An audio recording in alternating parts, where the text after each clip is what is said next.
सभी दोस्तों को मेरा प्यार और सभी माताओं बहनों को नमस्कार। मैं इतना ही कहना चाहूँगा कि लगभग 3-4 दिन में आ, मतलब तबीयत ऐसी ख़राब थी कि एक्टिव नहीं हो पाया, तो उसके लिए कान पकड़ के मैं माफ़ी मांगता हूँ। एक तो बरसात हो गई, फिर ठंडा हो गया, तो उसकी वजह से मेरा पैर बोल गया था। क्योंकि अगर आप लास्ट वीडियो देखेंगे तो मैंने उसमें बता रखा था कि जितना ठंडा मौसम होगा, क्लाइमेट चेंज होगा, मेरे पैर में उतनी दिक्कत होगी। तो दोस्तों बहुत बढ़िया रहा इलेक्शन, बहुत बढ़िया रहा, शांतिपूर्वक जो निपटारा हुआ इलेक्शन का।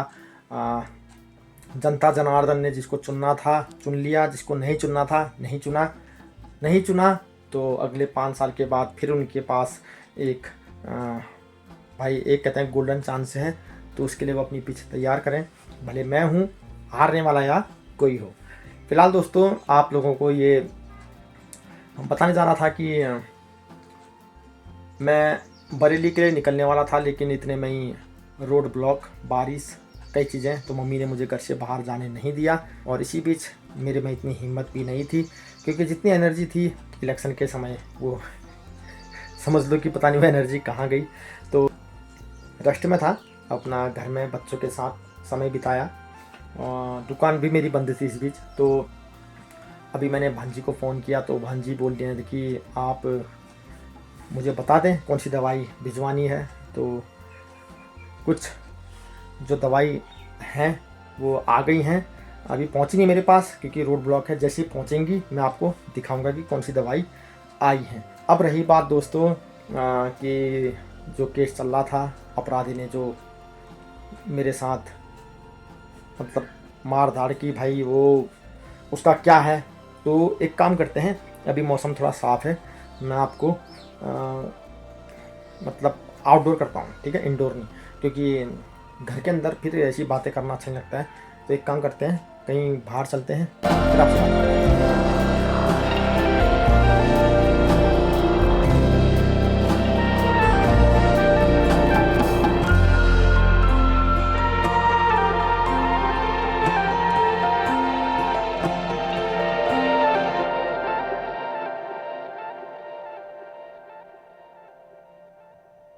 तो दोस्तों आज मैं लगभग 3-4 दिन के बाद घर से बाहर निकला हूँ, और ये सुहावना मौसम भाई इतना अच्छा लग रहा है ना, क्या बताऊँ, हरियाली में खो जाऊँ ऐसा मन कर रहा है। दोस्तों बहुत लोगों के क्वेश्चन थे, और पुराने वीडियो में भी काफ़ी लोगों ने कमेंट किए थे कि भाई अपराधी का क्या है, उसका कोई अपडेट आप दे नहीं रहे हो।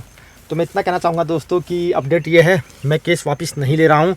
अगर केस लड़ने की मेरी औकात नहीं होगी, वकील को उसकी फ़ीस देने की अगर मेरी औकात नहीं होगी, तो मैंने एक ऑप्शन लिया है, मैं अपनी एवेंजर बाइक बेच रहा हूँ।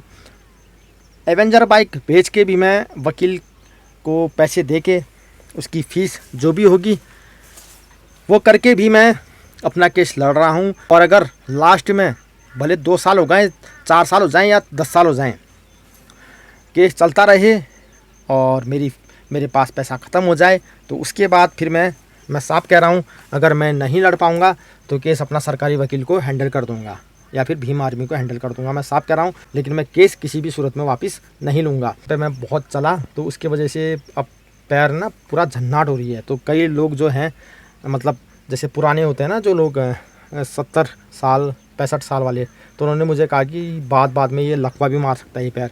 और एक्चुअली मेरा ये जो पैर है दोस्तों, ये अब ना सुन्न हो जा रहा है किसी टाइम, ये वाला हिस्सा तो बिल्कुल सुन्न हो जा रहा है। तो जितने लोगों का क्वेश्चन ये था कि भाई आप केस वापस ले रहे हो, समझौता कर रहे हो, क्या कर रहे हो, तो उनके लिए मैं इतना कहूँगा कि मैं केस ना वापस ले रहा हूँ, ना समझौता कर रहा हूँ। मैं अपराधी को उसको मैं जेल में डाल के ही रहूँगा, ये मान के चलिए। क्यों? क्योंकि उसने यार मेरा एक शरीर का एक अंग ख़राब कर दिया है, ठीक है।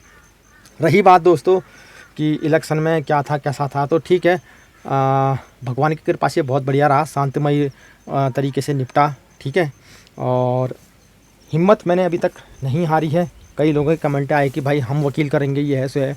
अब वो तो खैर बात की बात है, जब कोर्ट में केस चलेगा तो मैं वाली अपडेट आपको देता रहूँगा। लोगों ने मुझसे ये कहा कि 2 या 3 तारीख के बाद अपराधी को सज़ा मिल जाएगी, और अपराधी को क्या मतलब उसके बड़े भाई को भी मिल जाएगी, दोनों भाई जाएंगे जेल में।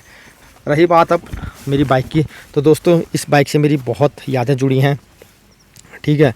ये बाइक मैंने किस तरीके से ली, क्या ली, वो तो मैं ही जानता हूँ। ये अभी चली है दोस्तों मात्र 34,055 किलोमीटर चली है। और इसमें मैंने मॉडिफिकेशन की थी दोस्तों हल्द्वानी में, ये लाइट लगवाई थी, ठीक है। ये सारे वीडियो मेरे यूट्यूब चैनल पे पड़े हैं, एकदम ब्रांड न्यू बाइक है ये, मान के चलिए। तो इसको मैं बेच लूँगा। कीमत अभी मैं इसलिए नहीं बता रहा हूँ कि आप मेरे पास आएँ या कमेंट करें। जिस किसी को भी भाई ये बाइक चाहिए, एकदम A1 बाइक है, कीमत सामने बैठ के तय होगी। जैसा भी होगा ये मान के चलिए कि अपना दिल का टुकड़ा बेच रहा हूँ। और वो इसलिए बेच रहा हूँ क्योंकि मैंने ये केस जीतना है, लड़ना है, और मुझे लगता है कि न्याय की जीत होगी, क्योंकि एक कोर्ट है जो मुझे न्याय दिलाएगा। तो बहुत लोगों के कमेंट थे कि भाई हम हेल्प करेंगे। अब वो तो आने वाले टाइम पे पता चलेगा कि भाई मुझे कौन हेल्प करने वाला है, ठीक है। बाकी दोस्तों देख सकते हैं आप, कोई दिक्कत नहीं है बाइक में। मैं आपको एक बार रिव्यू दिखाया था इस बाइक का, बिल्कुल ये मान के चलिए कि शोरूम कंडीशन है, प्लस ये बक्से भी आपको मिल जाएंगे भाई, ठीक है। इनमें आप अपना सामान रखिए, हैं। बहुत तगड़ी बाइक है भाई। जो लोग पहले से जुड़े हैं मेरे चैनल में उनको पता होगा कि इस बाइक से मैंने कितना टूर मारा है, कितना सफ़र किया है। आज तक इस बाइक ने मुझे कभी धोखा नहीं दिया। एवरेज पिकअप A1, ठीक है। तो दोस्तों मैं ये कहना चाहूँगा कि अभी तो मैंने फ़िलहाल भांजी से कह के दवाइयाँ अपनी मंगवा दी हैं, लेकिन मैंने जाना पड़ेगा क्योंकि पैर अब जवाब दे रहा है। तो एक बार न्यूरो सर्जरी या न्यूरो सर्जन जो भी है उनसे मिलके एक बार पैर को दिखा के एक्सरा वक्सरा कराएगी कि भाई क्या है, नस तो नहीं दब गई है, क्या है कैसा है। क्योंकि पैर मेरा हो जा रहा है सुन्न, अगर मैं थोड़ा बहुत चल रहा हूँ तो पैर मतलब जवाब दे रहा है। तो ये मान के चलिए कि बरेली तो जाना ही है। अब कब तक जाना होता है अभी मैं इसलिए नहीं जा पाया क्योंकि रोडों का हाल आप समझ सकते हैं ना, किस तरीके से चल रहा है, रोड ब्लॉक चल रही है। बाकी जिस दिन जाऊँगा वो भी वीडियो मैं आपके पास लाऊंगा। 3-4 दिन से मैं इसलिए नहीं आ पाया क्योंकि तबीयत ढीली हो चुकी थी मेरी दोस्तों, और बाइक मेरी बिकाऊ है। जिस किसी को भी चाहिए भाई वो कमेंट कर सकता है, वो मेरी दुकान में आके मेरे से मिल सकता है फेस टू फेस। कीमत जो होगी तय कर लेंगे, ठीक है। लेकिन ये मान के चलिए कि कुछ पैसा मैं अपने इलाज में लगाऊंगा और कुछ पैसा मैं अपने केस में लगाऊंगा। तो बस 2 चीज़ें हैं, बरेली जाना है न्यूरो सर्जन के पास, और दूसरी बात केस में वापस नहीं ले रहा हूँ। मैं नहीं लड़ पाऊँगा, आखिरी दम तक लड़ूंगा, नहीं लड़ पाऊँगा सरकारी वकील कर लूँगा, लेकिन अपराधी को सज़ा दिलाऊंगा। तो अभी अपडेट यही थी दोस्तों। बाकी फ़िलहाल तुम्हारा भाई ठीक ठाक है अब, और आपके साथ आ चुका है, जुड़ चुका है सोशल मीडिया में। तो ऐसे अपडेट मैं देते रहूँगा। तो जो भी है जैसा भी है भाई, ऊपर वाली की दया है, कृपा ये है कि मतलब बहुत से लोग दुआ करते हैं मेरे लिए और उनकी दुआएं शायद काम आती हैं। तो फिलहाल अब जो भी होता है लाइफ में आगे वो आपको बताता रहूँगा, ठीक है, अपने सोशल मीडिया हैंडल के द्वारा। तो फिलहाल रखिए अपना ख्याल, रख रहा हूँ। जय हिंद, जय श्री राम दोस्तों।